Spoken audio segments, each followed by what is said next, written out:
Steve Jobs' last public appearance wasn't a keynote. It wasn't a product launch.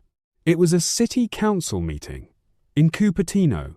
He was there to pitch a building, one that would take 5 years and $5 billion to complete. Just 4 months later, he was dead. That building became Apple Park.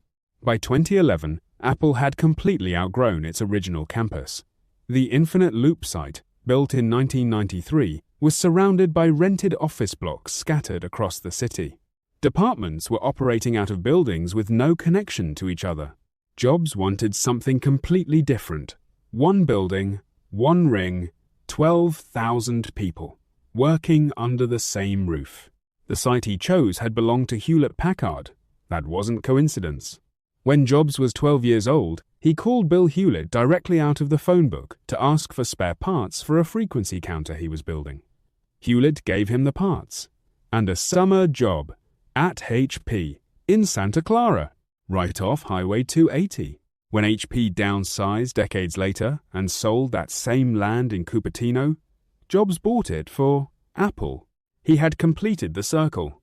To design the campus, Apple brought in Norman Foster. Jony Ive worked alongside him on every detail. Their brief: solve the boredom of the office park. The ring divides into 9 sections, connected by light-filled walkways. The outer wall runs floor to ceiling in continuous curved glass, the largest panels ever installed in any building.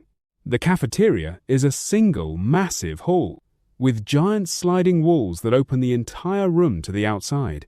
Parking was moved underground through custom tunnels, fitted with horizontal traffic lights directly referencing the macOS window controls. The site went from 80% asphalt to 80% landscape. Over 800 fruit trees planted on the grounds. Every detail was custom, right down to the patented pizza boxes. Then there's the Steve Jobs Theater. The auditorium is entirely underground. The entrance pavilion above it stands without a single supporting column, held up solely by its glass walls. The largest glass-supported structure ever built. But the vision hit a wall. Any team needing actual privacy couldn't work in the main ring. R&D couldn't operate behind glass. So Apple built separate rectangular office blocks nearby with surface parking, no solar panels, and conventional layouts. The spaceship landed and immediately needed a car park next door. Jobs told the council he thought they were building the best office building in the world, a place where architecture students would come to study. He wasn't wrong about the building. He may have been wrong about what any building can ever actually do.